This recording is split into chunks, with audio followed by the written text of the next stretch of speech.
Kanchi TV नाल जुड़ बैठे सारे दोस्त मित्र भैन भरावां नूं मेरे वालों भुपिंदर अहीर वालों जय गुरुदेव धन गुरुदेव। अज के प्रोग्राम में मेरे नाल साथ रहे नताशा जी जय गुरुदेव धन गुरुदेव। आओ आपां अज फिर सांझी वालता की गल करिए, गुरु रविदास जी के उपदेश की गल करिए। गुरु रविदास जी का उपदेश जो एक दुनिया दे विच बराबरता आपसी भाईचारा अते सांझी वालता नूं लैके आउंदा है। भावें दुनिया में बहुत सारे धर्म हैं, अगर असीं पूरी हिस्टरी नूं पढ़ीए जां इन्वेस्टिगेट करिए जां असीं किसी वेले भी सर्च करते हैं तो सानूं पता लगता है कि दुनिया में तकरीबन 4000 तो भी ज़्यादा धर्म हैं। हर एक धर्म के आपो अपने असूल हैं, हर एक धर्म के आपो अपने रीत रिवाज हैं, पर एक गल कॉमन है कि हर एक धर्म ने आपो अपने रिचुअल रीत रिवाज के अनुसार उस परमात्मा की प्रेयर करनी या पूजा करने आपो अपने ढंग बनाए होने, आपो अपने तरीकों के नाल बिल्डिंगां बनाईयां होईयां हैं।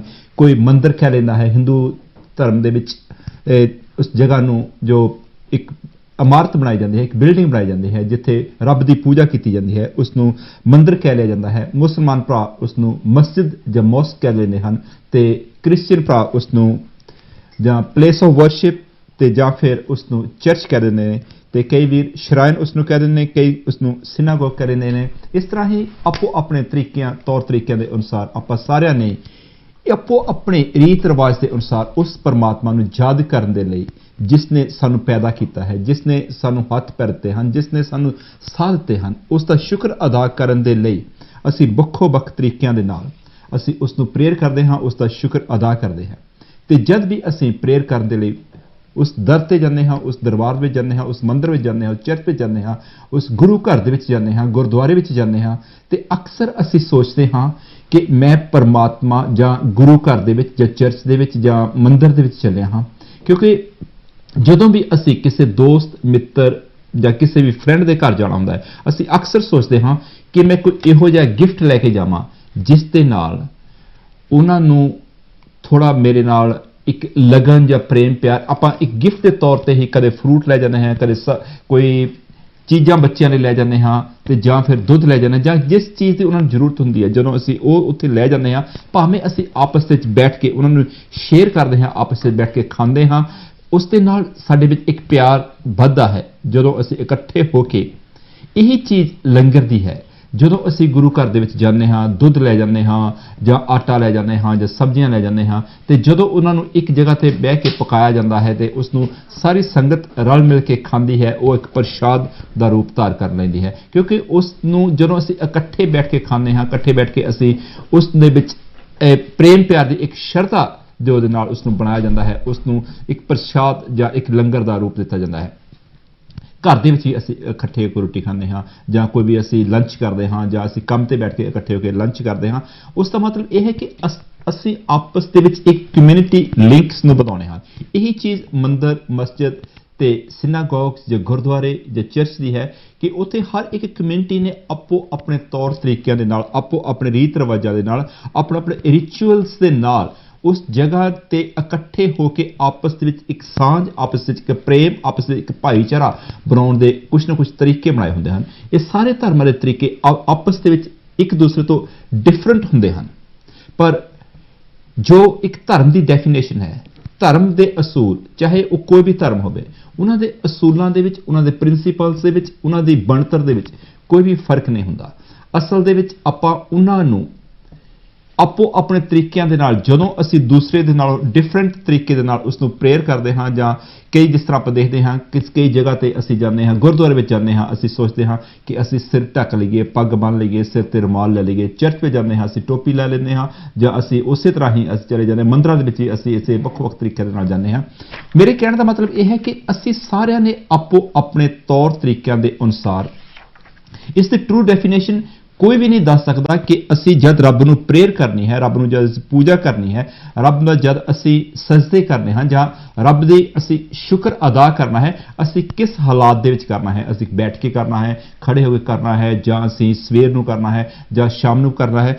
पर गुरु रविदास जी इस गल का एक क्लीयर डेफिनेशन दसदे हन कि हिंदू पूजे देहरा, मुसलमान मसीत, रविदास पूजे उस राम को जान निरंतर प्रीत।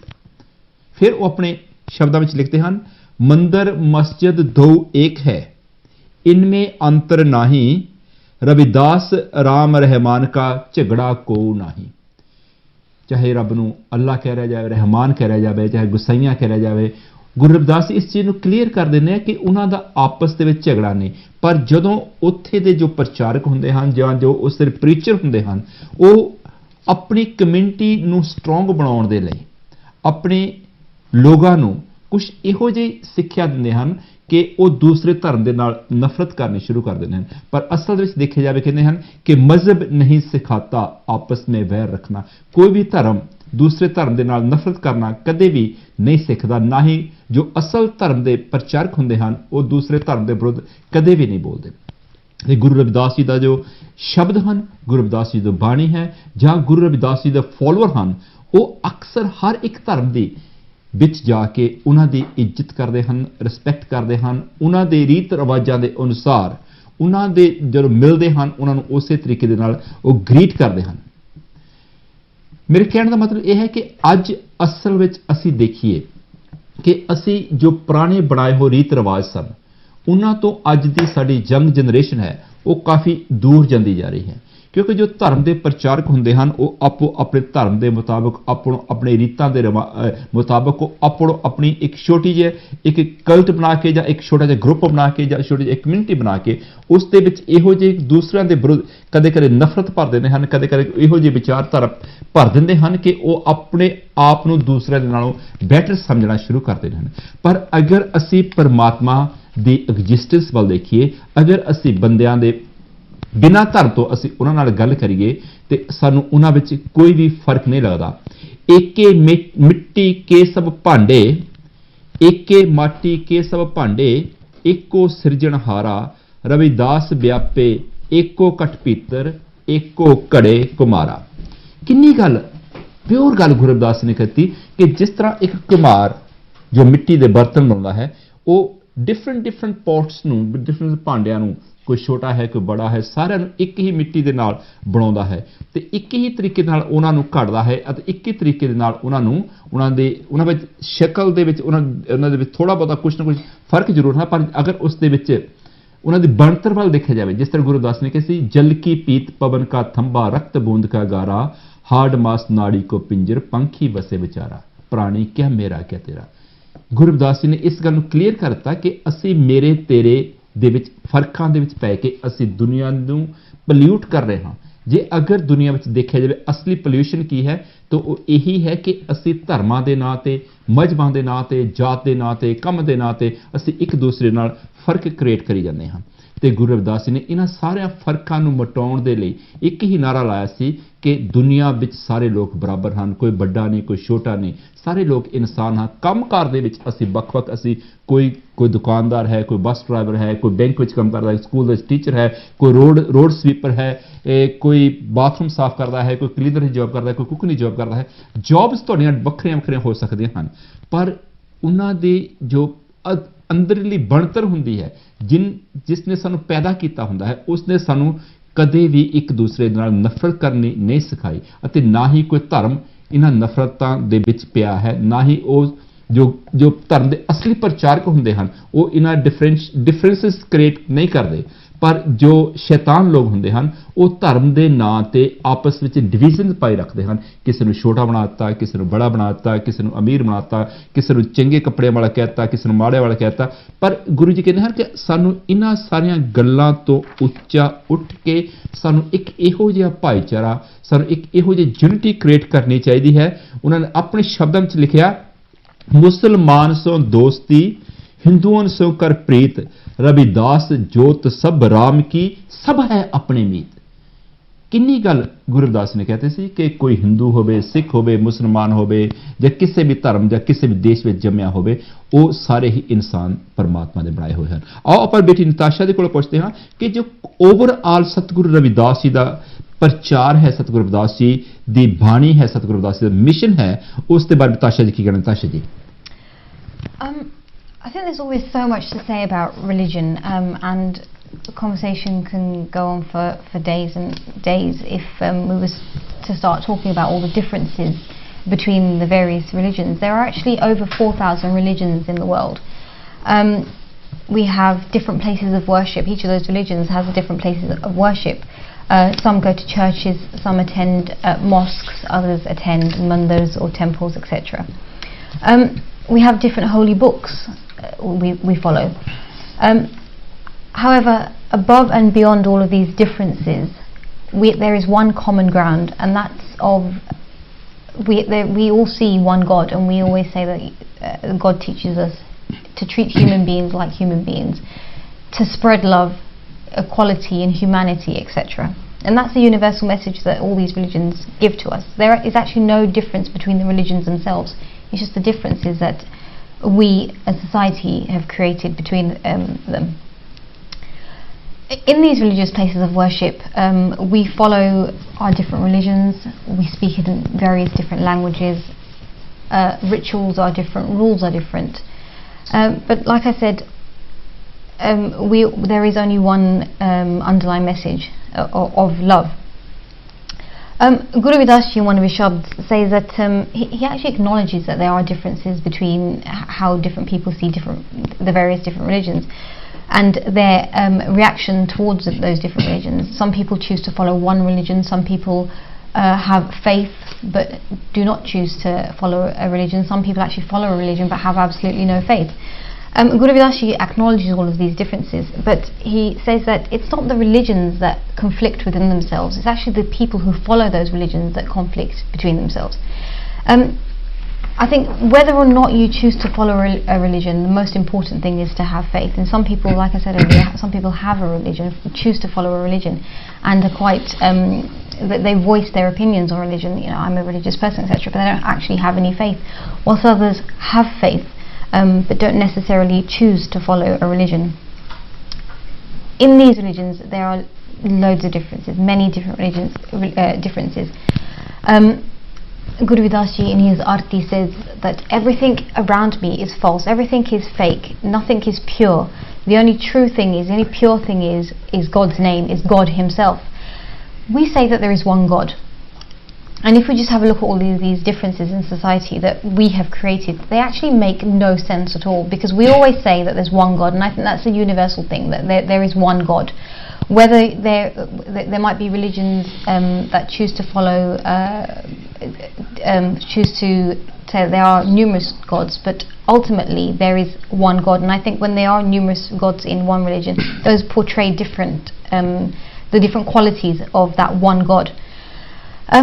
So if we say that there is one God, for example, if I go into a church and pray, I would be praying to that one God, and I probably wouldn't have my head covered, I probably wouldn't have my shoes off, but I'm praying to that one God.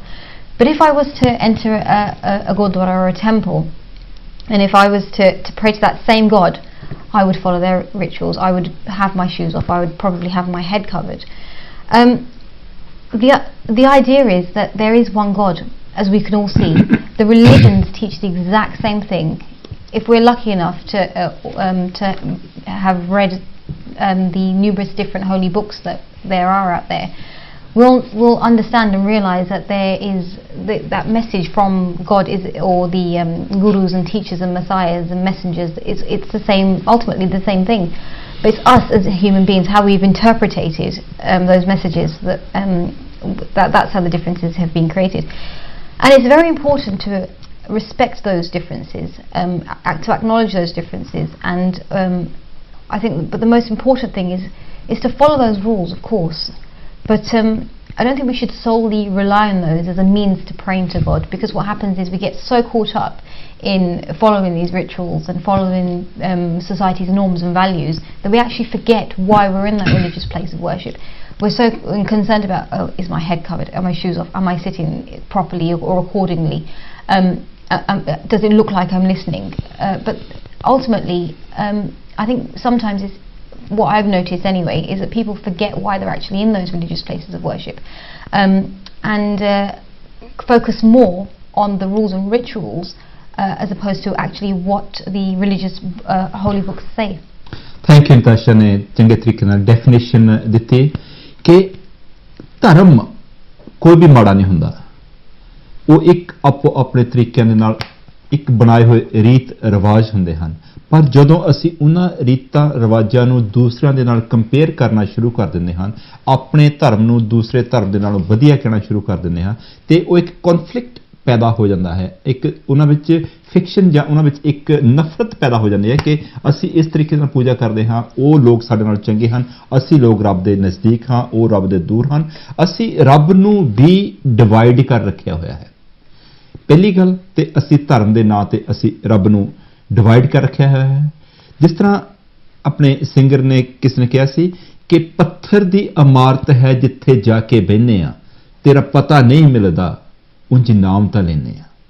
ਬਿਲਕੁਲ ਗੱਲ ਸਹੀ ਹੈ ਕਿ ਅਸੀਂ ਆਪੋ ਆਪਣੇ ਧਰਮ ਦੇ ਮੁਤਾਬਕ, ਕਿਸੇ ਨੇ ਚਰਚ, ਕਿਸੇ ਨੇ ਮੰਦਰ, ਕਿਸੇ ਨੇ ਗੁਰਦੁਆਰਾ, ਕਿਸੇ ਨੇ ਸਿਨਾਗੋਗ, ਜਾਂ ਕਿਸੇ ਨੇ ਬੁੱਧ ਧਰਮ ਦੇ ਅਨੁਸਾਰ, ਜਾਂ ਕਿਸੇ ਨੇ ਇਸਲਾਮ ਧਰਮ ਦੇ ਅਨੁਸਾਰ, ਜਾਂ ਕਿਸੇ ਨੇ ਹੋਰ ਦੁਨੀਆ ਵਿੱਚ, ਜਿਸ ਤਰ੍ਹਾਂ ਮੈਂ ਗੱਲ ਕੀਤੀ ਸੀ ਕਿ ਇਨ ਦ ਬਿਗਨਿੰਗ ਕਿ 4000 ਤੋਂ ਵੀ ਜ਼ਿਆਦਾ ਧਰਮ ਹਨ। ਹਰ ਇੱਕ ਧਰਮ ਨੇ ਆਪੋ ਆਪਣੇ ਤਰੀਕਿਆਂ ਦੇ ਨਾਲ ਆਪੋ ਆਪਣੇ ਰੀਤ ਰਿਵਾਜ ਬਣਾਏ ਹੁੰਦੇ ਹਨ, ਪਰ ਉਹ ਸਾਰੇ ਸਹੀ ਹਨ। ਅਸੀਂ ਉਹਨਾਂ ਨੂੰ ਇਹ ਨਹੀਂ ਕਹਿੰਦੇ ਕਿ ਉਹ ਉਹਨਾਂ ਦੇ, ਕਿਉਂਕਿ ਉਹਨਾਂ ਦੇ ਆਪੋ ਆਪਣੇ ਪ੍ਰਿੰਸੀਪਲ ਹੁੰਦੇ ਹਨ, ਆਪੋ ਆਪਣੇ ਅਸੂਲ ਹੁੰਦੇ ਹਨ।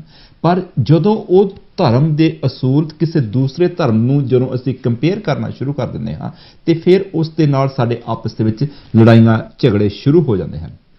ਗੁਰੂ ਰਵਿਦਾਸ ਜੀ ਨੇ ਸਾਰੀ ਜ਼ਿੰਦਗੀ ਲਾ ਦਿੱਤੀ ਇਹਨਾਂ ਝਗੜਿਆਂ ਨੂੰ ਖਤਮ ਕਰਨ ਦੇ ਲਈ। ਉਹ ਝਗੜਿਆਂ ਦੀ ਗੱਲ ਕਰਦੇ ਗਏ, ਭਾਵੇਂ ਉਹ ਬਨਾਰਸ ਦੇ ਵਿੱਚ ਜਨਮੇ ਸੀ, ਜੋ ਇੰਡੀਆ ਦੀ ਈਸਟ ਇੰਡੀਆ ਦੇ ਵਿੱਚ ਪੈਂਦਾ ਹੈ। ਤਕਰੀਬਨ ਜਲੰਧਰ ਤੋਂ 1200 ਕਿਲੋਮੀਟਰ ਦੀ ਦੂਰੀ ਤੇ ਹੈ, ਜਿੱਥੇ ਜਾਂਦੇ ਆ ਟ੍ਰੇਨ ਦੇ ਵਿੱਚ 24 ਤੋਂ 25 ਘੰਟੇ ਲੱਗ ਜਾਂਦੇ ਹਨ। ਦਿੱਲੀ ਤੋਂ ਅਗਰ ਬਨਾਰਸ ਨੂੰ ਜਾਣਾ ਹੋਵੇ ਤੇ ਤਕਰੀਬਨ 900 ਕਿਲੋਮੀਟਰ ਦਾ ਡਿਸਟੈਂਸ ਹੈ। ਪਰ ਗੁਰੂ ਰਵਿਦਾਸ ਜੀ ਨੇ ਬਨਾਰਸ ਸ਼ਹਿਰ ਵਿੱਚ, ਜੋ ਇੱਕ ਹਿੰਦੂਇਜ਼ਮ ਦਾ ਗੜ੍ਹ ਹੈ, ਹਿੰਦੂਇਜ਼ਮ ਦੇ ਗੜ੍ਹ ਦੇ ਵਿੱਚ ਹਿੰਦੂ ਧਰਮ ਦੇ ਅਨੁਸਾਰ, ਆਪਣੋ ਰੀਤ ਰਿਵਾਜਾਂ ਦੇ ਅਨੁਸਾਰ ਉਸ ਸ਼ਹਿਰ ਨੂੰ ਪਵਿੱਤਰ ਸਮਝਿਆ ਗਿਆ ਹੈ। ਇਸੇ ਤਰ੍ਹਾਂ ਹੀ ਮੁਸਲਮਾਨਾਂ ਦੇ ਧਰਮ ਦੇ ਅਨੁਸਾਰ ਮੱਕੇ ਨੂੰ ਪਵਿੱਤਰ ਸਮਝਿਆ ਗਿਆ ਹੈ। ਪਰ ਗੱਲ ਤੇ ਉਸ ਇੱਕ ਖੁਦਾ ਦੀ ਹੁੰਦੀ ਹੈ, ਗੱਲ ਤੇ ਇੱਕ ਪਰਮਾਤਮਾ ਦੀ ਹੁੰਦੀ ਹੈ, ਪਰ ਅਸੀਂ ਆਪੋ ਆਪਣੇ ਦੇ ਵਿੱਚ ਇੱਕ ਬਹੁਤ ਜ਼ਿਆਦਾ ਡਿਫਰੈਂਸ ਕ੍ਰੀਏਟ ਕਰ ਲਏ ਹਨ। ਗੁਰੂ ਰਵਿਦਾਸ ਜੀ ਨੇ ਆਪਣੇ ਸ਼ਬਦ ਵਿੱਚ ਲਿਖਿਆ, ਕਿਉਂਕਿ ਜੋ ਅਸੀਂ ਗੱਲਾਂ ਕਰਦੇ ਹਾਂ ਇਹ ਸਿਰਫ ਗੁਰੂ ਰਵਿਦਾਸ ਜੀ ਦੀ ਬਾਣੀ ਤੋਂ ਹੀ ਸਿੱਖੀਆਂ ਹੋਈਆਂ ਗੱਲਾਂ ਹਨ। ਗੁਰੂ ਰਵਿਦਾਸ ਜੀ ਆਪਣੇ ਸ਼ਬਦਾਂ 'ਚ ਲਿਖਦੇ ਹਨ, ਖਟ ਕਰਮ ਕੁਲ ਸੰਯੁਕਤ ਹੈ, ਹਰ ਭਗਤੀ ਹਿਰਦੇ ਨਾਈ, ਚਰਨਾਰ ਬਿੰਦ ਨਾ ਕਥਾ ਭਾਵੇ, ਸੋਪਚ ਤੁਲ ਸਮਾਨ, ਰੇ ਚਿਤ ਚੇਤ ਅਚੇਤ, ਕਾਹੇ ਨਾ ਬਾਲਮੀਕੇ ਦੇਖ, ਕਿਸ ਜਾਤ ਤੇ ਕਾ ਪਦ ਅਮਰਿਓ, ਰਾਮ ਭਗਤੀ ਬਸੇਕ। ਉਹਨੇ ਕਲੀਅਰ ਕਰ ਦਿੱਤਾ ਕਿ ਸਾਡੇ ਮਨਾਂ ਦੇ ਵਿੱਚ ਇਹ ਵਹਿਮ ਹੈ ਕਿ ਗੁਰੂ ਰਵਿਦਾਸ ਜੀ ਚਮਾਰ ਜਾਤ ਦੇ ਵਿੱਚ ਪੈਦਾ ਹੋਏ। ਭਗਵਾਨ ਬਾਲਮੀਕ ਜੀ ਉਹ ਬਾਲਮੀਕ ਸੁਸਾਇਟੀ ਦੇ ਵਿੱਚ ਪੈਦਾ ਹੋਏ। ਰਾਮਚੰਦਰ ਜੀ ਇੱਕ ਹਿੰਦੂਆਂ ਦੇ ਵਿੱਚ ਪੈਦਾ ਹੋਏ। ਗੁਰੂ ਨਾਨਕ ਦੇਵ ਜੀ ਸਿੱਖਾਂ ਦੇ ਵਿੱਚ ਪੈਦਾ ਹੋਏ। ਪਰ ਅਗਰ ਅਸੀਂ ਉਹਨਾਂ ਦੀ ਕਾਮਨ ਤੇ ਓਵਰਆਲ ਉਹਨਾਂ ਦੀ ਟੀਚਿੰਗ ਨੂੰ ਸਿੱਖੀਏ, ਉਹਨਾਂ ਨੇ ਆਪਸ ਦੇ ਵਿੱਚ ਕੋਈ ਵੀ ਡਿਫਰੈਂਸ ਕ੍ਰੀਏਟ ਨਹੀਂ ਕੀਤਾ। ਸਭ ਤੋਂ ਪਹਿਲਾਂ ਤਾਂ ਉਹਨਾਂ ਨੇ ਇਨਸਾਨ ਨੂੰ ਇੱਕ ਦੂਸਰੇ ਇਨਸਾਨ ਦੇ ਨੂੰ ਪਹਿਚਾਨਣ ਦੇ ਲਈ, ਉਹਨਾਂ ਦੀ ਮਦਦ ਕਰਨ ਦੇ ਲਈ, ਉਹਨਾਂ ਦੇ ਨਾਲ ਖੜੇ ਹੋਣ ਦੇ ਲਈ ਉਹਨਾਂ ਨੇ ਸਭ ਤੋਂ ਵੱਡਾ ਧਰਮ ਤੇ ਇਹੀ ਹੈ ਕਿ ਹਿਊਮੈਨਿਟੀ, ਇਨਸਾਨੀਅਤ। ਜਿੰਨੀ ਦੇਰ ਤੱਕ ਸਾਡੇ ਵਿੱਚ ਇਨਸਾਨੀਅਤ ਨਹੀਂ, ਉਨੀ ਦੇਰ ਤੱਕ ਅਸੀਂ ਜਿਸ ਧਰਮ ਨੂੰ ਵੀ ਬਿਲੋਂਗ ਕਰਦੇ ਹੋਈਏ, ਜਿਸ ਧਰਮ ਦੇ ਵੀ ਸਾਡੇ ਰੀਤ ਰਿਵਾਜਾਂ ਨੂੰ ਅਸੀਂ ਫੋਲੋ ਕਰਦੇ ਹੋਏ, ਉਹਨਾਂ ਦਾ ਕੋਈ ਵੀ ਸਾਨੂੰ ਫਾਇਦਾ ਨਹੀਂ। ਗੁਰੂ ਜੀ ਕਹਿੰਦੇ ਹਨ ਕਿ ਖਟ ਕਰਮ ਕੁਲ ਸੰਯੁਕਤ ਹੈ, ਹਰ ਭਗਤੀ ਹਿਰਦੇ ਨਾਏ, ਕਿ ਧਰਮ ਦੇ ਪ੍ਰਚਾਰਕਾਂ ਨੇ ਸਾਡੇ ਦਿਮਾਗਾਂ ਦੇ ਵਿੱਚ ਉੱਥੋਂ ਦੇ ਰੀਤਾਂ ਰਿਵਾਜਾਂ ਨੂੰ ਇੰਨਾ ਭਰ ਦਿੱਤਾ ਹੈ ਕਿ ਅਸੀਂ ਰੀਤ ਰਿਵਾਜ ਯਾਦ ਰੱਖਦੇ ਹਾਂ ਕਿ ਅਸੀਂ ਇੱਥੇ ਇਹ ਕਰਨਾ ਹੈ, ਅਸੀਂ ਇੱਥੇ ਇਹ ਕਰਨਾ ਹੈ, ਪਰ ਸਾਡੇ ਦਿਲਾਂ ਦੇ ਵਿੱਚ ਅਸਲੀ ਰੱਬ ਦਾ ਭਉ ਨਹੀਂ ਹੁੰਦਾ। ਅਸੀਂ ਰੱਬ ਤੇ ਯਕੀਨ ਨਹੀਂ ਕਰਦੇ। ਅਸੀਂ ਉਹਨਾਂ ਰੀਤਾਂ ਰਿਵਾਜਾਂ ਦੇ ਵਿੱਚ, ਉਹਨਾਂ ਰਿਚੁਅਲਸ ਦੇ ਵਿੱਚ ਅਸੀਂ ਜ਼ਿਆਦਾ ਯਕੀਨ ਰੱਖਦੇ ਹਾਂ ਕਿ ਅਗਰ ਮੈਂ ਇੱਥੇ ਇਸ ਤਰੀਕੇ ਦੇ ਨਾਲ ਪ੍ਰੇਅਰ ਕਰੂੰਗਾ ਤੇ ਸ਼ਾਇਦ ਮੇਰਾ ਭਲਾ ਹੋ ਜਾਵੇ। ਪਰ ਗੁਰੂ ਜੀ ਤੇ ਗੱਲ ਕਰਦੇ ਨੇ ਕਿ ਇਨਸਾਨੀਅਤ ਦੀ, ਹਿਊਮੈਨਿਟੀ ਦੀ, ਸਾਂਝੀ ਵਾਲਤਾ ਦੀ। ਉਹਨਾਂ ਨੇ ਇਹ ਕਿਹਾ ਸੀ, ਰਵਿਦਾਸ ਪੇਖਿਓ ਸੋਧ ਕਰ, ਆਦਮ ਸਭੀ ਸਮਾਨ, ਹਿੰਦੂ ਮੁਸਲਮਾਨ ਕੋ ਸ੍ਰਿਸ਼ਟਾ ਇੱਕ ਭਗਵਾਨ। ਇੱਕ ਹੀ ਗੋਡ ਨੇ, ਇੱਕ ਹੀ ਰੱਬ ਨੇ, ਇੱਕ ਹੀ ਅੱਲਾ ਨੇ, ਇੱਕ ਹੀ ਵਾਹਿਗੁਰੂ ਨੇ ਸਾਨੂੰ ਸਾਰਿਆਂ ਨੂੰ ਬਣਾਇਆ ਹੈ। ਅਸੀਂ ਡਿਵੀਜ਼ਨਸ ਕ੍ਰੀਏਟ ਕਰ ਲਈਆਂ ਹਨ। ਉਹਨਾਂ ਡਿਵੀਜ਼ਨਸ ਦੀ ਵਜ੍ਹਾ ਕਰਕੇ ਹੀ ਅੱਜ ਦੁਨੀਆ ਦੇ ਵਿੱਚ ਛੋਟੀ ਛੋਟੀ ਸਟੇਟਸ ਦੇ ਵਿੱਚ ਛੋਟੇ ਛੋਟੇ ਕੰਟਰੀਜ਼ ਦੇ ਵਿੱਚ ਜਾਂ ਅਸੀਂ ਰੰਗ ਦੇ ਨਾਂ ਤੇ ਜਾਂ ਅਸੀਂ ਜਾਤ ਦੇ ਨਾਂ ਤੇ ਜਾਂ ਅਸੀਂ ਨਸਲ ਦੇ ਨਾਂ ਤੇ ਜਾਂ ਅਸੀਂ ਆਪੋ ਆਪਣੇ ਬਣਾਏ ਹੋਏ ਅਸੂਲਾਂ ਦੇ ਨਾਂ ਤੇ ਉਹਨਾਂ ਨੂੰ ਅਸੂਲਾਂ ਨੂੰ ਅਸੀਂ ਜ਼ਿਆਦਾ ਫੋਲੋ ਕਰਦੇ ਹਾਂ। ਜੋ ਅਸੀਂ ਰੱਬ ਦੀ ਪ੍ਰੇਅਰ ਸੀ, ਰੱਬ ਦੀ ਭਗਤੀ ਸੀ, ਅਸੀਂ ਉਸ ਨੂੰ ਭੁੱਲ ਚੁੱਕੇ ਹਾਂ। ਗੁਰੂ ਜੀ ਕਹਿੰਦੇ ਹਨ ਕਿ ਖੱਟ ਕਰਮ ਕੁੱਲ ਸੰਯੁਕਤ ਹੈ। ਸਾਡੇ ਦਿਮਾਗਾਂ ਦੇ ਵਿੱਚ ਜੋ ਰੀਤ ਰਿਵਾਜ ਹਨ ਚੰਗੀ ਤਰ੍ਹਾਂ ਭਰੇ ਹੋਏ ਹਨ ਕਿ ਇਸ ਟਾਈਮ ਵਿੱਚ ਮੈਂ ਇਹ ਕਰਨਾ ਹੈ, ਇਸ ਟਾਈਮ ਵਿੱਚ ਇਹ ਕਰਨਾ ਹੈ, ਇਹ ਪ੍ਰੇਅਰ ਮੈਂ ਇਸ ਤਰੀਕੇ ਨਾਲ ਕਰਨੀ ਹੈ, ਇਹ ਪ੍ਰੇਅਰ ਮੈਂ ਇਸ ਤਰੀਕੇ ਨਾਲ ਕਰਨੀ ਹੈ, ਇਸ ਮਹੀਨੇ ਵਿੱਚ ਮੈਂ ਇਹ ਕੁਝ ਕਰਨਾ ਹੈ, ਅਗਲੇ ਮਹੀਨੇ ਵਿੱਚ ਇਹ ਕੁਝ ਕਰਨਾ ਹੈ। ਪਰ ਗੁਰੂ ਜੀ ਕਹਿੰਦੇ ਹਨ ਕਿ ਇਹਨਾਂ ਦਾ ਕੋਈ ਵੀ ਫਾਇਦਾ ਨਹੀਂ। ਤੁਸੀਂ ਰੱਬ ਨੂੰ ਯਾਦ ਕਰਨਾ ਹੈ, ਜਿੱਥੇ ਮਰਜੀ ਬਹਿ ਕੇ ਤੁਸੀਂ ਯਾਦ ਕਰ ਸਕਦੇ ਹੋ, ਜਿਸ ਤਰ੍ਹਾਂ ਮਰਜੀ ਤੁਸੀਂ ਯਾਦ ਨੂੰ ਕਰਦੇ, ਕਿਉਂਕਿ ਗੋਡ ਇਜ਼ ਵਿਦਨ ਯੂ। ਪੱਥਰ ਦੀ ਇਮਾਰਤ ਹੈ ਜਿੱਥੇ ਜਾ ਕੇ ਬਹਿੰਦੇ ਆ, ਉਹ ਤੇ ਸਿਰਫ ਕੰਧਾਂ ਹੈ, ਇੱਕ ਕਮਿਊਨਿਟੀ ਸੈਂਟਰ ਬਣੇ ਹੋਏ ਹਨ। ਭਾਵੇਂ ਅਸੀਂ ਉਹਨਾਂ ਕਮਿਊਨਿਟੀ ਸੈਂਟਰਸ ਦੇ ਵਿੱਚ, ਉਹਨਾਂ ਮੰਦਰਾਂ ਦੇ ਵਿੱਚ, ਉਹਨਾਂ ਗੁਰਦੁਆਰਿਆਂ ਵਿੱਚ, ਉਹਨਾਂ ਚਰਚਾਂ ਦੇ ਵਿੱਚ ਅਸੀਂ ਇਕੱਠੇ ਹੋ ਕੇ ਅਸੀਂ ਉਸ ਨੂੰ ਬਹੁਤ ਸੋਹਣਾ ਬਿਊਟੀਫੁਲ ਬਣਾ ਲੈਂਦੇ ਹਾਂ, ਬੜੇ ਬੜੇ ਹਾਲ ਬਣਾ ਲੈਂਦੇ ਹਾਂ, ਬਹੁਤ ਸੋਹਣਾ ਕਾਰਪੇਟ ਵਿਛਾ ਲੈਂਦੇ ਹਾਂ, ਬੜੇ ਬੜੇ ਸੋਹਣੀਆਂ ਸੋਹਣੀਆਂ ਚੇਅਰਾਂ ਲਿਆ ਕੇ ਰੱਖ ਦਿੰਦੇ ਹਾਂ, ਬੜੇ ਬੜੇ ਕਿਚਨਸ ਬਣਾ ਲੈਂਦੇ ਹਾਂ, ਬੜੇ ਬੜੇ ਡਾਈਨਿੰਗ ਰੂਮਸ ਬਣਾ ਲੈਂਦੇ ਹਾਂ। ਪਰ ਗੁਰੂ ਜੀ ਕਹਿੰਦੇ ਹਨ ਕਿ ਉਹਨਾਂ ਰੀਤਾਂ ਰਿਵਾਜਾਂ ਦੇ ਵਿੱਚ ਹੀ ਫਸੇ ਹੋਏ ਅਸੀਂ ਰਹਿ ਜਾਂਦੇ ਹਾਂ। ਜੋ ਅਸਲੀ ਰੱਬ ਦੀ ਭਗਤੀ ਸੀ, ਜਿਸ ਰੱਬ ਨੂੰ ਅਸੀਂ ਸ਼ੁਕਰ ਅਦਾ ਕਰਨ ਦੇ ਲਈ ਅਸੀਂ ਉੱਥੇ ਇਕੱਠੇ ਹੋਏ ਸੀ, ਅਸੀਂ ਉਸ ਨੂੰ ਤੇ ਭੁੱਲ ਹੀ ਗਏ। ਕਿਉਂਕਿ ਸਾਡੇ ਦਿਲਾਂ ਦੇ ਵਿੱਚ ਜਾਤ ਪਾਤ, ਅਮੀਰੀ ਗਰੀਬੀ ਇਹ ਬਸ ਗਈ। ਪਰ ਗੁਰੂ ਜੀ ਕਹਿੰਦੇ ਹਨ ਦੇਖੋ ਭਗਵਾਨ ਵਾਲਮੀਕ ਦੇ ਵਿੱਚ, ਦੇਖੋ ਸਦਨਾ ਜੀ ਦੇ ਵਿੱਚ, ਦੇਖੋ ਸੈਨ ਜੀ ਦੇ ਵੱਲ, ਦੇਖੋ ਬਾਬਾ ਨਾਮਦੇਵ ਜੀ ਦੇ ਵੱਲ, ਕਿ ਉਹਨਾਂ ਨੂੰ ਭਾਵੇਂ ਲੋਕਾਂ ਨੇ ਲਤਾੜਿਆ ਪਰ ਉਹਨਾਂ ਨੇ ਕਿਹੋ ਜਿਹੀ ਸਟੇਟ ਤੇ ਕਿਹੋ ਜਿਹੀ ਪਦਵੀ ਪਾਈ। ਅੱਜ ਦੁਨੀਆ ਉਹਨਾਂ ਨੂੰ ਚੁੱਕ ਕੇ ਸਲੂਟ ਕਰਦੀ ਹੈ, ਉਹਨਾਂ ਨੂੰ ਚੁੱਕ ਕੇ ਸਲਾਮ ਕਰਦੀ ਹੈ। ਇਹ ਸਾਰੀਆਂ ਗੱਲਾਂ ਸਾਨੂੰ ਜਦੋਂ ਅਸੀਂ ਸ਼ਬਦਾਂ ਨੂੰ ਪੜ੍ਹਦੇ ਹਾਂ, ਜਦੋਂ ਅਸੀਂ ਬਾਣੀ ਨੂੰ ਪੜ੍ਹਦੇ ਹਾਂ, ਆਟੋਮੈਟਿਕਲੀ ਸਾਡੇ ਦਿਮਾਗ ਦੇ ਵਿੱਚ ਵਸ ਜਾਂਦੀਆਂ ਹਨ। ਕਹਿੰਦੇ ਨੇ ਕਿ ਗੀਤਾ ਤੇ ਕੁਰਾਨ ਕਦੇ ਵੀ ਕਿਸੇ ਜਗ੍ਹਾ ਤੇ ਰੱਖ ਲੈ ਜਾਣ, ਆਪਸ ਵਿੱਚ ਨਹੀਂ ਲੜਦੇ। ਜੋ ਲੜਦੇ ਹਨ ਉਹ ਇਹਨਾਂ ਨੂੰ ਕਦੇ ਨਹੀਂ ਪੜ੍ਹਦੇ। ਆਓ ਆਪਾਂ ਬਾਣੀ ਦਾ ਅਸਲੀ ਮੀਨਿੰਗ ਸਮਝੀਏ। ਅਸੀਂ ਤਦ ਹੀ ਅਸਲੀ ਮੀਨਿੰਗ ਸਮਝ ਸਕਦੇ ਹਾਂ ਜਦੋਂ ਸਭ ਤੋਂ ਪਹਿਲਾਂ ਤੇ ਅਸੀਂ ਹਰ ਇੱਕ ਇਨਸਾਨ ਨੂੰ ਇਨਸਾਨ ਸਮਝਣਾ ਹੈ, ਦੂਸਰੇ ਇਨਸਾਨ ਨੂੰ ਆਪਣੇ ਨਾਲ ਆਪਣੇ ਵਰਗਾ ਸਮਝਣਾ ਹੈ, ਭਾਵੇਂ ਉਹ ਕੋਈ ਵੀ ਜੌਬ ਕਰਦਾ ਹੋਵੇ, ਭਾਵੇਂ ਉਹ ਕਿਹੋ ਜਿਹੇ ਘਰ ਦੇ ਵਿੱਚ ਰਹਿੰਦਾ ਹੈ। ਕਿਉਂਕਿ ਅਸੀਂ ਸਾਰੇ ਬਣਾਏ ਹੋਏ ਇੱਕ ਹੀ ਖੁਦਾ ਦੇ ਬਣਾਏ ਹੋਏ ਇਨਸਾਨ ਹਾਂ, ਇੱਕ ਹੀ ਪਰਮਾਤਮਾ ਦੇ ਬਣਾਏ ਹੋਏ ਅਸੀਂ ਇਨਸਾਨ। ਜਦ ਤੱਕ ਅਸੀਂ ਬਰਾਬਰ ਨਹੀਂ ਸਮਝਦੇ ਇੱਕ ਦੂਸਰੇ ਨੂੰ, ਜਦ ਤੱਕ ਅਸੀਂ ਉਹਨਾਂ ਦੇ ਵਿੱਚ ਇੱਕ ਜੋ ਨਫ਼ਰਤ ਨੂੰ ਖਤਮ ਨਹੀਂ ਕਰ ਦਿੰਦੇ, ਅਸੀਂ ਉਦੋਂ ਤੱਕ ਇੱਕ ਚੰਡਾਲ ਦੇ ਸਮਾਨ ਹਾਂ। ਗੁਰਦਾਸ ਨੇ ਆਪਣੇ ਸ਼ਬਦਾਂ ਵਿੱਚ ਕਿਹਾ ਕਿ ਚਰਨਾਰ ਬਿੰਦ ਨਾ ਕਥਾ ਭਾਵੇ ਸੋਪਚ ਤੁਲ ਸਮਾਨ, ਕਿ ਉਹ ਬਹੁਤ ਹੀ ਘਟੀਆ ਇਨਸਾਨ ਹੈ ਜੋ ਰੀਤਾਂ ਰਿਵਾਜਾਂ ਨੂੰ ਤਾਂ ਸਮਝਦਾ ਹੈ ਪਰ ਉਸ ਦੇ ਦਿਮਾਗ ਦੇ ਵਿੱਚ, ਉਸ ਦੇ ਦਿਲ ਦੇ ਵਿੱਚ ਹਰ ਦਾ ਪਰਮਾਤਮਾ ਦਾ ਭਉ ਹੈ ਹੀ ਨਹੀਂ। ਉਹ ਮੰਦਿਰ ਦੇ ਵਿੱਚ ਜਾ ਕੇ ਜਾਂ ਮਸਜਿਦ ਵਿੱਚ ਜਾ ਕੇ ਜਾਂ ਚਰਚ ਦੇ ਵਿੱਚ ਜਾ ਕੇ ਜਾਂ ਕਦੇ ਸੋਚਦਾ ਹੈ ਕਿ ਵਾਲਮੀਕ ਜੀ ਇੱਕ ਛੋਟੀ ਕੌਮ ਵਿੱਚ ਪੈਦਾ ਹੋਏ ਹਨ, ਕਦੇ ਸੋਚਦੇ ਹਨ ਗੁਰੂ ਰਵਿਦਾਸ ਜੀ ਇੱਕ ਛੋਟੀ ਕੌਮ ਵਿੱਚ ਪੈਦਾ ਹੋਏ, ਕਦੇ ਸੋਚਦੇ ਹਨ ਸਦਮਾ ਜੀ ਛੋਟੀ ਕੌਮ ਵਿੱਚ ਪੈਦਾ ਹੋਏ। ਇੱਥੋਂ ਤੱਕ ਕਿ ਇਹ ਲੋਕ ਇਹ ਵੀ ਕਹਿੰਦੇ ਨੇ ਕਿ ਜੀਸਸ ਕ੍ਰਾਈਸਟ ਵੀ ਕਿਸੇ ਇੱਕ ਛੋਟੇ ਗਰੀਬ ਪਰਿਵਾਰ ਦੇ ਵਿੱਚ ਪੈਦਾ ਹੋਏ। ਪਰ ਸਾਨੂੰ ਇਹਨਾਂ ਸਾਰੀਆਂ ਗੱਲਾਂ ਤੋਂ ਉੱਚਾ ਉੱਠ ਕੇ ਇਸ ਗੱਲ ਦੇ ਨਾਲ ਐਗਰੀ ਕਰਨਾ ਚਾਹੀਦਾ ਹੈ ਕਿ ਜੋ ਉਹਨਾਂ ਦੇ ਉਪਦੇਸ਼ ਹਨ, ਜੋ ਉਹਨਾਂ ਦੀ ਟੀਚਿੰਗ ਹੈ, ਆਓ ਆਪਾਂ ਉਸ ਟੀਚਿੰਗ ਨੂੰ ਸਮਝ ਲਈਏ, ਆਓ ਆਪਾਂ ਉਹਨਾਂ ਉਪਦੇਸ਼ਾਂ ਨੂੰ ਸਮਝ ਲਈਏ। ਜਦ ਅਸੀਂ ਉਹਨਾਂ ਦੇ ਉਪਦੇਸ਼ਾਂ ਨੂੰ, ਉਹਨਾਂ ਟੀਚਿੰਗ ਨੂੰ ਸਮਝ ਲਵਾਂਗੇ ਤੇ ਸਾਡੇ ਵਿੱਚ ਆਪਸ ਵਿੱਚ ਪਾਏ ਹੋਏ ਸਾਰੇ ਡਿਫਰੈਂਸ ਇੱਕਦਮ ਖਤਮ ਹੋ ਜਾਣਾ। ਤਾਸ਼ਾ ਜੀ ਸਵਰਗੀ ਤਾਸ਼ਾ ਜੀ। That's the thing. Guru Ravidass ji, throughout his Bani, he highlights the importance of spreading equality, humanity, love, etc.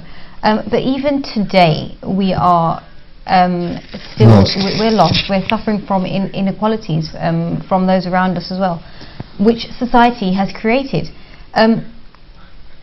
All these differences society's created between people.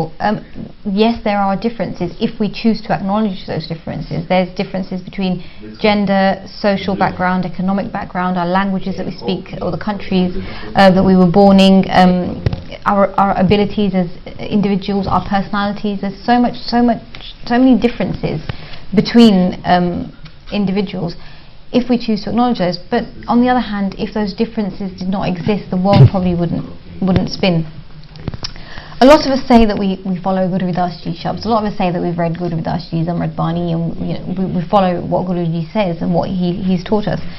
But how many of us actually understand Guru Ji's true teachings? How many of us actually incorporate his shabds into our daily lives? Probably not very many of us.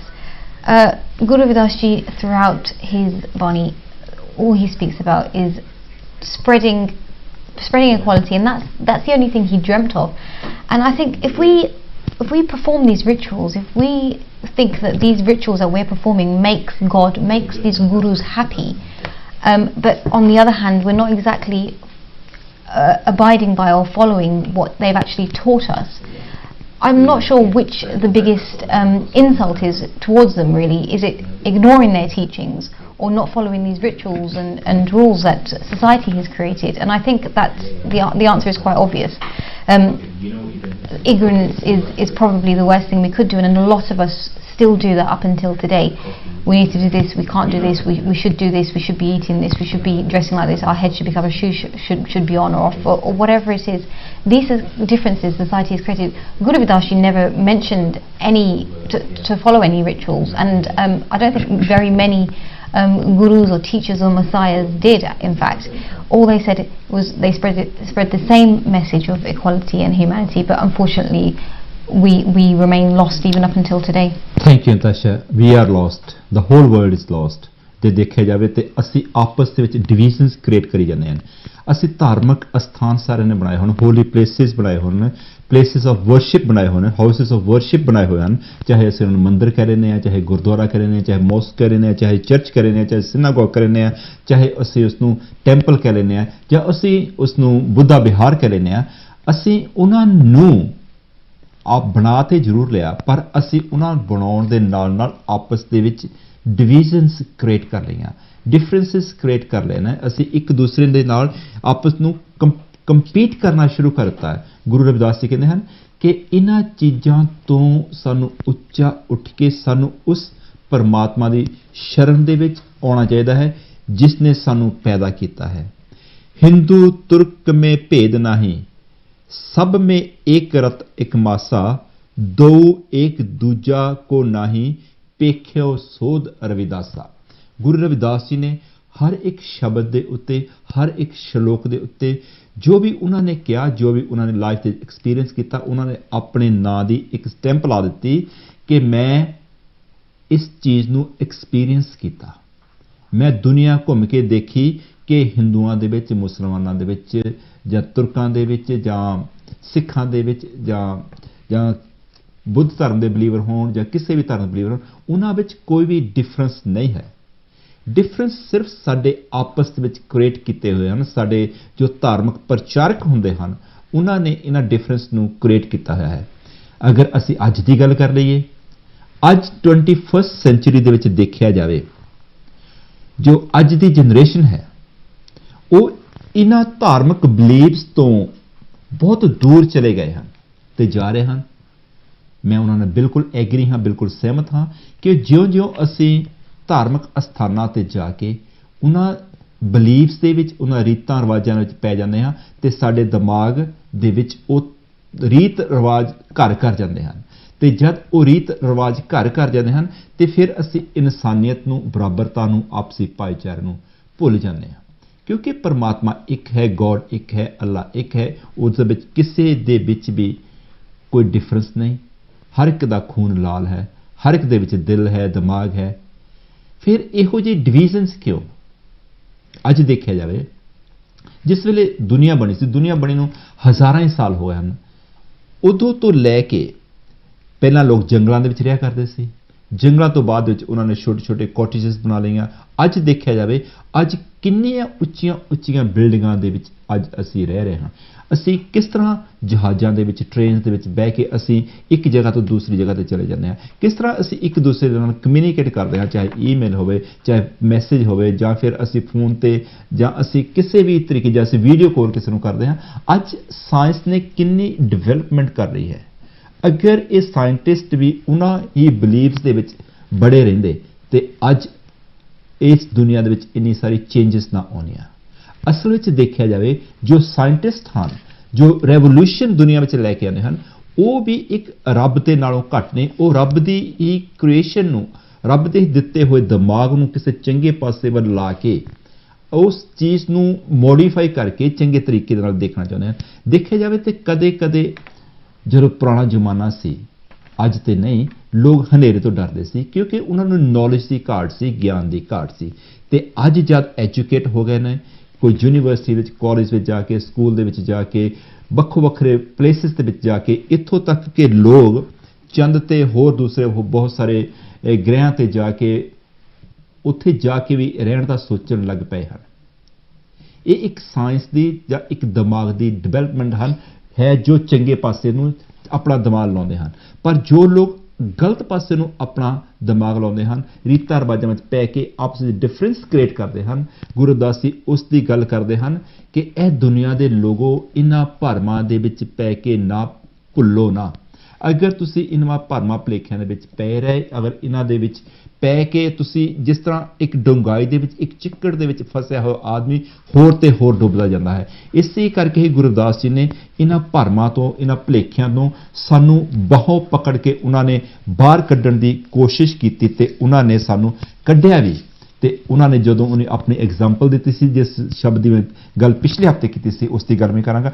ਆਪਾਂ ਨਤਾਸ਼ਾ ਜੀ ਕੋਲੋਂ ਪੁੱਛਦੇ ਹਾਂ ਕਿ ਗੁਰੂ ਰਵਿਦਾਸ ਜੀ ਦਾ ਜੋ message ਹੈ, ਜੋ 21st sanctuary ਵਿੱਚ ਹੈ, ਜੋ 20th ਸੈਂਚੁਰੀ ਦੇ ਵਿੱਚ ਅੱਜ ਲੋਕਾਂ ਨੇ ਇਸ ਦੀ ਅਸਲੀ ਪਹਿਚਾਣ ਕੀਤੀ ਹੈ। ਅੱਜ ਅਸੀਂ ਉਸ ਦੇ ਸ਼ਬਦਾਂ ਨੂੰ, ਉਹਨਾਂ ਦੇ ਸ਼ਲੋਕਾਂ ਨੂੰ, ਉਹਨਾਂ ਜਦੋਂ ਅਸੀਂ ਮੀਨਿੰਗ ਨੂੰ ਅਸੀਂ ਅੰਡਰਸਟੈਂਡ ਕਰਦੇ ਹਾਂ ਤੇ ਉਹ ਮੀਨਿੰਗ ਸਾਡੇ ਦਿਮਾਗ ਦੀ ਹਰ ਇੱਕ ਮੈਲ ਨੂੰ, ਹਰ ਇੱਕ ਨਫ਼ਰਤ ਨੂੰ ਧੋ ਜਾਂਦੇ ਹਨ। ਤਾਸ਼ਾ ਜੀ। I don't think that the message that we're trying to portray is not to completely indulge yourself or completely follow or dedicate your lives to following these rituals and rules. But in fact, if you do choose to perform those rituals and rules and all these rites that the various different religions have, you must be doing it with faith and with true devotion as opposed to just performing the materialistic side of it all. Because like I said at the beginning, God has left us with that one message through these messiahs and gurus and teachers and so forth. I've heard many people say Sad Sangat Milariya Madu Jaise Madhumukira. Everybody says it. But as a society, if we have a look at society today, why do we remain divided? We look at different places of worship. That's a church, that's for Christians, that's a synagogue, that's for Jews, that's a temple, that's for Hindus. Why are we creating these differences? There's no competition. There is one God. We're not trying to achieve anything. We're not competing with anyone. We're all trying to, we should in fact all have the same outlook, but sometimes I don't think that's very true if we are competing with each other. Guru Ravidass Ji's Bani is full of wonderful logical shabds, meanings, with great meanings, and we can incorporate these into our daily lives on a daily basis. The shabd before me today, we've decided to translate Hamsar Deen Dyan Na Tumsar Abbatiyar Kya Kijiye. And in this shabd, Guru Ravidass Ji says that there is no one as compassionate as you, and no one as forlorn or as sinful as I am. Now, no matter how perfect we may think we are, we do commit sins on a daily basis. We do go against what these religious teachers have taught us. And Guru Ravidass Ji says that even though I'm living my life and committing these sins, you're still there for me. Why? Because I have that faith. I don't necessarily follow these rituals and rites. What I do, in fact, is have true devotion for you. And Guru Ravidass Ji says to God that you are so compassionate. Guruji says that may my mind surrender to your word. Guru Ravidass Ji says that he wants to surrender. He's actually surrendered his whole life to God. And India is such a large country. There's numerous states, and Guru Ravidass Ji actually travels throughout India. When it was much larger, so we had Pakistan and Bangladesh as well. And Guru Ravidass Ji, we didn't have obviously we didn't have cars or planes or trains in those days, and Guru Ravidass Ji actually travelled by foot just to spread the knowledge and the teachings of God. And that's exactly what Guru Ravidass Ji said in this shabd before us today, that Bachni Tor Mor Man Mane. Guru Ravidass Ji says that may my mind surrender to your word. Guru Ravidass Ji has sacrificed almost his life to God, where he says How bal bal jawra maya karne. and he's asking God, why are you so silent? That, you know, I know you're there. There's nothing to show me. There's no physical evidence to show me that you're there. Why are you so silent? And Guru Ravidass Ji is asking for God for that guidance or for that help. Guru Ravidass Ji goes on to say, "Bahut janam bichhre the madho, e janam tumhare leke." Guru Ravidass Ji here says that for so many births, for so many years, I've been separated from you, but this life I have dedicated to you. And Guruji concludes the shabd by saying that by placing my hopes in you, I live. It's so long since I have gazed upon you, Lord.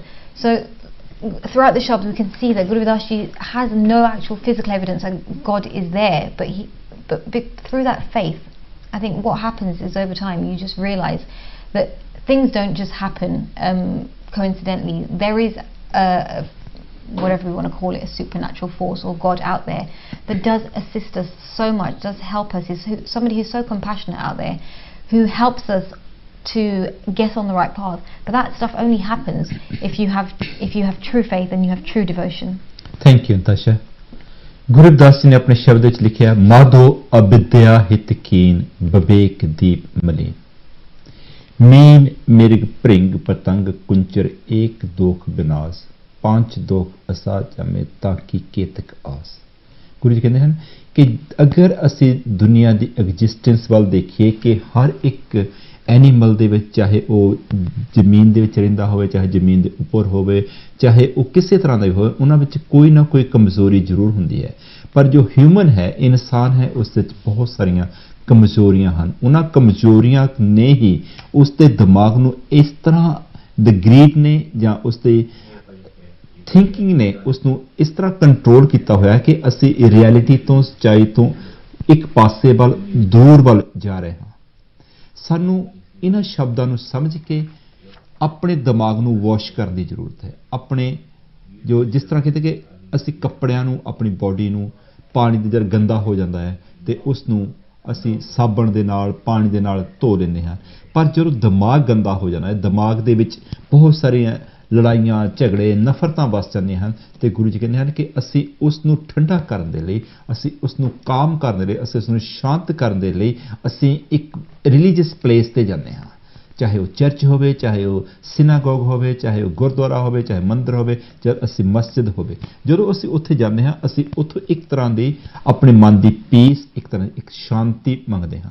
ਗੁਰੂ ਦਾਸ ਜੀ ਤਾਸ਼ਾ ਨੇ ਸ਼ਬਦ ਕਿਹਾ ਹੈ, ਉਸ ਵਿੱਚ ਤਾਸ਼ਾ ਨੇ ਕਿਹਾ ਹੈ ਕਿ ਹਮਸਰ ਦੀਨ ਦਿਆਲ ਨਾ ਤੁਮਸਰ ਅਬ ਪਤੀ ਅਰਕਿਆ ਕੀਜੇ। ਐ ਗੋਡ, ਮੇਰੇ ਵਰਗਾ ਬੈਗਰ ਜਾਂ ਭਿਖਾਰੀ ਜਿਸ ਨੂੰ ਕੁਛ ਨਹੀਂ ਪਤਾ, ਦੁਨੀਆ ਦੇ ਵਿੱਚ ਬਹੁਤ ਸਾਰੇ ਹਨ, ਮੈਂ ਵੀ ਉਹਨਾਂ ਵਿੱਚੋਂ ਇੱਕ ਹਾਂ। ਮੇਰੇ ਤੋਂ ਕੋਈ ਬੁਰਾ ਆਦਮੀ ਨਹੀਂ ਹੈ, ਪਰ ਤੇਰੇ ਅਰਗਾ ਜੋ ਦੁਨੀਆ ਨੂੰ ਫਰਗਿਵ ਕਰ ਦੇਵੇ, ਬਲੈਸ ਕਰ ਦੇਵੇ, ਕੋਈ ਵੀ ਨਹੀਂ। ਸਿਰਫ ਇੱਕ ਤੂੰ ਹੀ ਹੈ ਜੋ ਮੈਨੂੰ ਫਰਗਿਵ ਵੀ ਕਰ ਸਕਦਾ ਹੈ, ਜੋ ਮੇਰੇ ਬ੍ਰੇਨ ਨੂੰ ਵਾਸ਼ ਕਰਕੇ ਇਸ ਵਿੱਚ ਨੌਲੇਜ ਵੀ ਭਰ ਸਕਦਾ ਹੈ।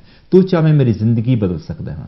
ਮੈਂ ਆਪ ਜੀ ਦੀ ਐਗਜ਼ਿਸਟੈਂਸ ਨੂੰ ਲੱਭਦਿਆਂ ਪਤਾ ਨਹੀਂ ਕਿੰਨੀ ਜ਼ਿੰਦਗੀ ਦੇ ਵਿੱਚ ਕਿੰਨੇ ਕੁ ਸਾਲ ਇੱਧਰ ਉੱਧਰ ਭਟਕਦਾ ਰਿਹਾ ਤੇ ਅੱਜ ਤੇਰੇ ਸ਼ਬਦਾਂ ਦੇ ਵਿੱਚੋਂ, ਤੇਰੀ ਬਾਣੀ ਦੇ ਵਿੱਚੋਂ ਮੈਨੂੰ ਇੰਨਾ ਗਿਆਨ ਮਿਲ ਗਿਆ ਹੈ, ਇੰਨਾ ਨੌਲੇਜ ਮਿਲ ਗਿਆ ਹੈ ਕਿ ਅਸੀਂ ਉਸ ਚੀਜ਼ ਨੂੰ, ਜਿਸ ਚੀਜ਼ ਨੂੰ ਲੱਭਦੇ ਸੀ, ਉਸ ਚੀਜ਼ ਨੂੰ ਦੇ ਲਾਗੇ ਹੋ ਗਏ ਹਾਂ। ਬਚਨੀ ਤੋਰ ਮੋਰ ਮਨ ਮਾਨੇ ਜਨ ਕੋ ਪੂਰਨ ਦੇ, ਤੇਰੇ ਬਚਨਾਂ ਨੇ, ਤੇਰੇ ਸ਼ਬਦਾਂ ਨੇ, ਤੇਰੀ ਬਾਣੀ ਨੇ ਸਾਡੇ ਮਨਾਂ ਨੂੰ ਧੋ ਦਿੱਤਾ ਹੈ ਤੇ ਹੁਣ ਤੂੰ ਸਾਨੂੰ ਇੱਕ ਚੰਗੇ ਇਨਸਾਨ ਬਣਾ। ਕਿਉਂਕਿ ਅਸੀਂ ਡੇਲੀ ਰੂਟੀਨ ਦੇ ਵਿੱਚ ਐਵਰੀਡੇ ਕੋਈ ਨਾ ਕੋਈ ਗਲਤ ਕੰਮ ਕਰਦੇ ਹਾਂ, ਸੋਚਦੇ ਹਾਂ, ਜਾਣੇ ਅਣਜਾਣੇ, ਪਰ ਫਿਰ ਵੀ ਜਦੋਂ ਅਸੀਂ ਸ਼ਾਮ ਨੂੰ ਘਰ ਬੈਠਦੇ ਹਾਂ ਤੇ ਸਾਨੂੰ ਆਪਣੇ ਚੰਗੇ ਕੰਮਾਂ ਦਾ ਤੇ ਮਾੜੇ ਕੰਮਾਂ ਦਾ ਜਦੋਂ ਅਹਿਸਾਸ ਹੁੰਦਾ ਹੈ ਤੇ ਫਿਰ ਅਸੀਂ ਇਸ ਸ਼ਬਦ ਨੂੰ ਪੜ੍ਹਦੇ ਹਾਂ ਕਿ ਇਹ ਪਰਮਾਤਮਾ, ਇਹ ਗੋਡ ਮੇਰੇ ਤੇ ਦਇਆ ਕਰ, ਮੈਨੂੰ ਇੱਕ ਚੰਗਾ ਇਨਸਾਨ ਬਣਾ।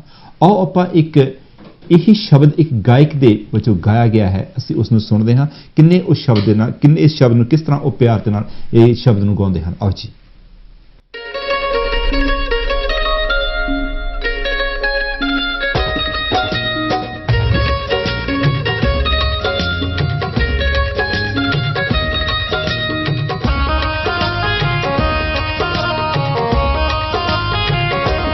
हम कर दीन दयाल न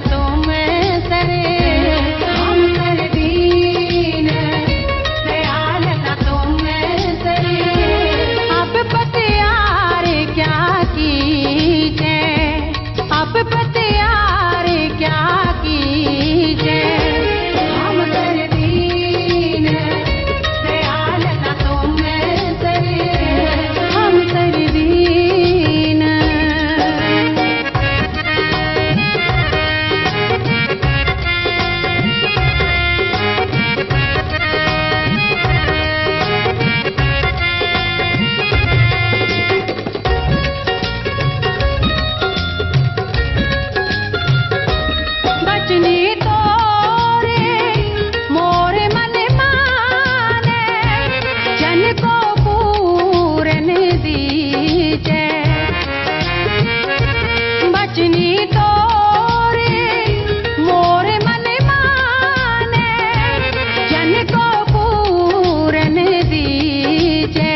ਪ੍ਰੇਮਲਤਾ ਜੀ ਨੇ ਕਿਸ ਤਰ੍ਹਾਂ ਮਿੱਠੀ ਆਵਾਜ਼ ਦੇ ਵਿੱਚ ਗੁਰੂ ਜੀ ਦੇ ਇਸ ਸ਼ਬਦ ਨੂੰ ਗਾਇਨ ਕੀਤਾ, ਹਮਸਰ ਦੀਨ ਦਿਆਲ ਨਾ ਤੁਮਸਰ ਅਬਪਤੀ ਅਰਕੇ ਕੀਜੇ, ਬਚਨੀ ਤੋਰ ਮੋਰ ਮਨ ਮਾਨੇ ਜਨ ਕੋ ਪੂਰਨ ਦੀਜੇ, ਹਉ ਬਲ ਬਲ ਜਾਉ ਰਮਈਆ ਕਾਰਨੇ ਕਾਰਨ ਕਵਨ ਅਬੋਲ, ਬਹੁਤ ਜਨਮ ਬਿਸ਼ਰੇ ਥੇ ਮਾਧੋ ਇਹ ਜਨਮ ਤੁਮਾਰੇ ਲੇਖੇ, ਕਹਿ ਰਵਿਦਾਸ ਆਸ ਲੱਗ ਜੀਵਿਓ ਚਿਰ ਪਿਓ ਦਰਸ਼ਨ ਦੇਖੇ। ਗੁਰੂ ਜੀ ਦੇ ਸ਼ਬਦ, ਗੁਰੂ ਜੀ ਦੀ ਬਾਣੀ, ਗੁਰੂ ਜੀ ਦਾ ਪ੍ਰਚਾਰ, ਗੁਰੂ ਜੀ ਦਾ ਨੌਲੇਜ, ਜਿਉਂ ਜਿਉਂ ਅਸੀਂ ਉਸ ਨੂੰ ਰਿਪੀਟਡਲੀ ਪੜ੍ਹਦੇ ਹਾਂ, ਉਸ ਨੂੰ ਸੁਣਦੇ ਹਾਂ, ਤੇ ਉਸ ਦੇ ਵਿੱਚੋਂ ਸਾਨੂੰ ਬਹੁਤ ਹੀ ਤਰ੍ਹਾਂ ਦਾ ਇੱਕ ਨੌਲੇਜ, ਇੱਕ ਗਿਆਨ ਮਿਲਦਾ ਹੈ। ਤਾਸ਼ਾ ਜੀ ਕੋਲੋਂ ਪੁੱਛਾਂਗਾ, ਜੋ ਗੁਰੂ ਰਵਿਦਾਸ ਜੀ ਦਾ ਇਹ ਸ਼ਬਦ ਪ੍ਰੇਮਲਤਾ ਜੀ ਨੇ ਗਾਇਆ, ਇਸ ਦੇ ਬਾਰੇ ਕੀ ਕਹਿਣਾ ਤਾਸ਼ਾ ਜੀ? That shabd was sang so beautifully, but I think above and beyond that, the meaning of the shabd is it's just pure bliss. Guru Ravidass ji says to God that there's nobody as compassionate as you. And if we have a look at some of the other shabds that Guru Ravidass ji has written, Tum Chandan Hamarin Vapre, Guru Ravidass ji says that you are so unique. I can't compare. There's nothing in this world to compare to you. You're so unique. I'm just a lowly plant in comparison to such a unique plant that has to offer so much. Guru Ravidass ji goes on in his shabd to say that I remain humble, even though I acknowledge that I commit these sins. In different shabds, Guru Ravidass ji says, "Tohi mohi mohi tohi antar kaisa, kanak katak jal tarang jaisa." In that shabd, Guru Ravidass ji says that there is no difference between God and me as a human being. There is one main difference that differentiates us, and that is that I commit sins as a human being, and God is completely flawless. And in this shabd again, Guru Ravidass ji says something similar and says that you're the compassionate one, and I'm the one who commits sins, yet you still have that compassion for me, even though sometimes I may inadvertently go against your teachings. Guru Ravidass ji has sacrificed his life to God. He sacrificed his time, his teachings, everything that he has to offer. He's offering it to others because Guru Ravidass ji understood the value of God and what comes from true devotion and faith. What can we learn from Guru Ravidass Ji Shabds, and this Shabd in particular? I think the main thing is if we do have true devotion and faith, I think we should follow Guru Ravidass Ji's teachings, and that's the only thing that's actually going to give us ultimate happiness. We can continue our whole lives chasing for happiness, trying to buy certain things to make us happy, but the ultimate happiness, the everlasting, eternal happiness, will be achieved from following Guru Ravidass Ji Shabds, from not perhaps sacrificing your life to God, but just to follow his teachings. Because I think what I personally think is that if we do not follow the teachings that these religious teachers have left us with, that we're actually more or less insulting them more so than anything else. And so my message from today's program is just to follow Guru Ravidass Ji's teachings and these religious scriptures that other gurus have left behind. Just quickly, Guru Ravidass Ji's birth anniversary next year is 9th of February 2020. It's such an exciting time, the run up to it, the preparations. It's a brilliant time. I've already booked a time of work to actually attend Kanshi, so I think it just goes. Normally I'm not lost for words, but this is an experience that I think everybody should experience at least once in their lives, and just get a feel for when everyone comes together, there's so much faith, and that's actually what true devotion is. And you can feel it's a feeling that you can't really describe, but I urge everybody to make time and go next year, regardless of how busy your schedules are. Thank you, Natasha. Guru Ji ne upadesh ditta. Guru Ji ne kiha ke sad sangat bina bhav nahi upje, bhav bin bhagti nahi hoye teri. Keh Ravidass ek bੇਨਤੀ ਹਰਸਿਓ ਪੈਜ ਰੱਖੋ ਔਰ ਰਾਜਾ ਰਾਮ ਮੇਰੀ. ਗੁਰੂ ਜੀ ਦੇ ਸ਼ਬਦ, ਉਹਨਾਂ ਵਿੱਚ ਕਿੰਨੀ ਮਿਠਾਸ, ਕਿੰਨਾ ਪ੍ਰੇਮ, ਕਿੰਨੀ ਸ਼ਾਂਤੀ ਸਾਨੂੰ ਉਹਨਾਂ ਨੂੰ ਜਦੋਂ ਅਸੀਂ ਪੜ੍ਹਦੇ ਹਾਂ ਸਾਨੂੰ ਸ਼ਾਂਤੀ ਮਿਲਦੀ ਹੈ, ਇੱਕ ਤਰ੍ਹਾਂ ਦੀ ਮਿਠਾਸ ਮਿਲਦੀ ਹੈ। ਗੁਰੂ ਰਵਿਦਾਸ ਨੇ ਇਹ ਨਹੀਂ ਕਿਹਾ ਕਿ ਤੁਸੀਂ ਰੀਤਾਂ ਰਿਵਾਜਾਂ ਵਿੱਚ ਨਾ ਤੁਸੀਂ ਪਵੋ, ਤੁਸੀਂ ਦੀਵੇ ਨਾ ਲਾਓ, ਤੁਸੀਂ ਆਰਤੀ ਨਾ ਕਰੋ, ਤੁਸੀਂ ਪ੍ਰਸ਼ਾਦ ਨਾ ਬਣਾਓ, ਤੁਸੀਂ ਫੁੱਲ ਨਾ ਚੜਾਵੋ, ਪਰ ਉਹਨਾਂ ਨੇ ਕਿਹਾ ਸੀ ਕਿ ਜਦੋਂ ਅਸੀਂ ਤਨ ਮਨ ਅਰਪਿਓ ਪੂਜ ਚੜਾਵਿਓ, ਜਦੋਂ ਅਸੀਂ ਮਨੋਂ ਟਰੂ ਲਵ ਦੇ ਨਾਲ, ਜਿਸ ਤਰ੍ਹਾਂ ਪਹਿਲਾਂ ਬਿਗਨਿੰਗ ਦੇ ਵਿੱਚ ਮੈਂ ਕਿਹਾ ਸੀ ਕਿ ਜਦੋਂ ਅਸੀਂ ਕਿਸੇ ਦੋਸਤ ਮਿੱਤਰ ਦੇ ਘਰ ਅਸੀਂ ਜਾਂਦੇ ਹਾਂ, ਅਸੀਂ ਸੋਚਦੇ ਹਾਂ ਕਿ ਕਿਹੋ ਜਿਹਾ ਅਸੀਂ ਗਿਫਟ ਲੈ ਕੇ ਜਾਈਏ।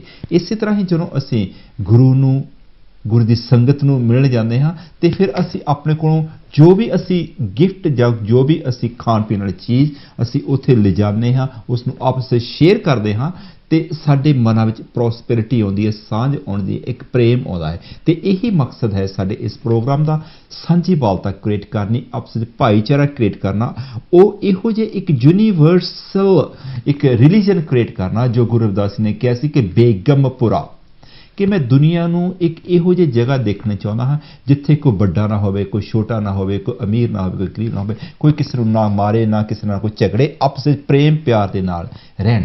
ਇਹੀ ਗੁਰੂ ਜੀ ਦਾ message, true message Guru ji ਦਾ ਜੋ ਮੈਸੇਜ ਹੈ ਕਾਂਚੀ ਟੀਵੀ ਆਪ ਜੀ ਵੱਲ ਲੈ ਕੇ ਆ ਰਿਹਾ ਹੈ।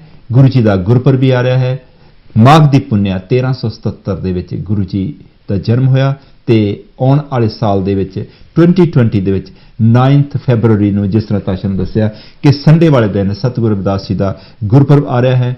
ਤੇ ਲੋਕਾਂ ਨੇ, ਸੰਗਤਾਂ ਨੇ, ਜਿਨ੍ਹਾਂ ਨੇ ਵੀ ਜਾਣਾ ਹੈ, ਉਹਨਾਂ ਨੇ ਹੁਣ ਤੋਂ ਹੀ ਆਪਣੀ ਹੌਲੀਡੇਜ਼ ਜਾਂ ਆਪਣੀ ਟਿਕਟਾਂ ਦੀ ਸੇਵਿੰਗ ਜਾਂ ਆਪਣੇ ਹੋਟਲਾਂ ਦੀ ਬੁਕਿੰਗ ਕਰਨੀ ਸ਼ੁਰੂ ਕਰ ਦਿੱਤੀ ਹੈ। ਅਗਰ ਤੁਸੀਂ ਚਾਹੁੰਦੇ ਹੋ ਕਿ ਅਸੀਂ ਵੀ ਉਸ ਜਗ੍ਹਾ ਤੇ ਜਾ ਕੇ ਦਰਸ਼ਨ ਕਰੀਏ ਜਿੱਥੇ ਗੁਰੂ ਰਵਿਦਾਸ ਜੀ ਐਕਚੁਅਲੀ ਆਏ ਸਨ, ਉਸ ਘਰ ਦੇ ਵਿੱਚ, ਉਸ ਜਗ੍ਹਾ ਦੇ ਵਿੱਚ, ਉਹਨਾਂ ਰੋਡਾਂ ਦੇ ਵਿੱਚ, ਉਹਨਾਂ ਗਲੀਆਂ ਦੇ ਵਿੱਚ ਜਾ ਕੇ ਅਸੀਂ ਗੁਰੂ ਜੀ ਦੇ ਦਰਸ਼ਨ ਕਰੀਏ, ਤੇ ਤੁਹਾਡੇ ਕੋਲ ਟਾਈਮ ਹੈ, ਤੁਸੀਂ ਅਫੋਰਡ ਕਰ ਸਕਦੇ ਹੋ, ਟਾਈਮ ਵੀ ਅਫੋਰਡ ਕਰ ਸਕਦੇ ਹੋ, ਪੈਸਾ ਵੀ ਅਫੋਰਡ ਕਰ ਸਕਦੇ ਹੋ। ਅਗਰ ਇਹ ਕਹਿ ਦੇਣਾ ਕਿ ਮੈਂ ਜਾ ਨਹੀਂ ਸਕਦਾ, ਹੁਣ ਨਹੀਂ ਜਾਵਾਂਗਾ, ਅਗਲੇ ਸਾਲ ਜਾਵਾਂਗਾ, ਇਹਦੇ ਵਿੱਚ ਤਾਂ ਮੇਰਾ ਖਿਆਲ ਕੋਈ ਮਤਲਬ ਨਹੀਂ ਬਣਦਾ, ਕਿਉਂਕਿ ਸਾਰਿਆਂ ਦੇ ਕੋਲ ਜੇਬ ਦੇ ਵਿੱਚ ਪੈਸੇ ਹੁੰਦੇ ਹਨ। ਹਾਂ, ਅਗਰ ਅਸੀਂ ਕਿਸੇ ਗਰੀਬ ਦੇਸ਼ ਦੇ ਵਿੱਚ, ਕਿਸੇ ਗਰੀਬ ਸਮਾਜ ਦੇ ਵਿੱਚ ਰਹਿੰਦੇ ਹੁੰਦੇ ਤਾਂ ਬੇਸ਼ੱਕ ਅਸੀਂ ਇਸ ਗੱਲ ਨੂੰ ਕਹਿ ਦਿੰਦੇ, ਪਰ ਅੱਜ ਅਸੀਂ 21st ਸੈਂਚੁਰੀ ਦੇ ਵਿੱਚ, ਅਸੀਂ ਯੂਰਪ ਦੇ ਵਿੱਚ ਬੈਠੇ ਹਾਂ, ਇੰਗਲੈਂਡ ਦੇ ਵਿੱਚ ਬੈਠੇ ਹਾਂ, ਇੰਡੀਆ ਦੇ ਵਿੱਚ ਬਹੁਤ ਸਾਰੇ ਲੋਕ ਚੰਗੀਆਂ ਨੌਕਰੀਆਂ, ਚੰਗੇ ਜੋਬਾਂ ਕਰਦੇ ਹਨ, ਸਾਰੇ ਅਸੀਂ ਜਾ ਸਕਦੇ ਹਾਂ। ਇਹਨਾਂ ਚੀਜ਼ਾਂ ਦਾ ਅਹਿਸਾਸ ਇਸ ਬਾਣੀ ਦੇ ਮੀਨਿੰਗ ਸਾਨੂੰ ਤਦ ਹੀ ਸਮਝ ਆਊਗਾ ਜਦੋਂ ਅਸੀਂ ਐਕਚੁਅਲੀ ਉਸ ਜਗ੍ਹਾ ਤੇ ਜਾਵਾਂਗੇ।